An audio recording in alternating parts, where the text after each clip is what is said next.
नमस्कार दोस्तों, स्वागत करते हैं एक और नई वीडियो में। भोजपुरी इंडस्ट्री की एक और बेहतरीन फिल्म का शुभ मुहूर्त करके शूट स्टार्ट कर दिया गया है। फिल्म के नाम है जीवन है दलदल और फिल्म अभी शूट किया जा रहा है उत्तर प्रदेश में चंदौली चकिया पहाड़ियों के बीच में। बहुत ही जोरों जोरों से इस फिल्म का अभी शूट चल रहा है और फिल्म के निर्माता है आशुतोष कुमार जी और फिल्म के निर्देशक हैं धीरज श्रीवास्तव जी।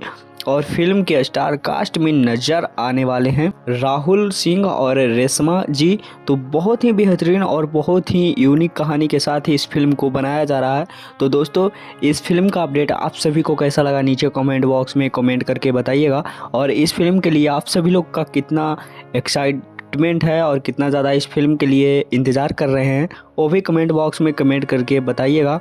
और बहुत ही अच्छी फिल्म बनाया जा रहा है और बहुत ही नए नए कलाकार इस फिल्म में आप सभी को नज़र आने वाले हैं। तो ये अपडेट कैसा लगा नीचे कमेंट बॉक्स में बताइए। और मेरे चैनल पे नए होंगे तो चैनल को सब्सक्राइब करिए। मिलता है किसी नेक्स्ट वीडियो में किसी नेक्स्ट खबरें के साथ। बने रहिएगा हमारे चैनल पे। धन्यवाद।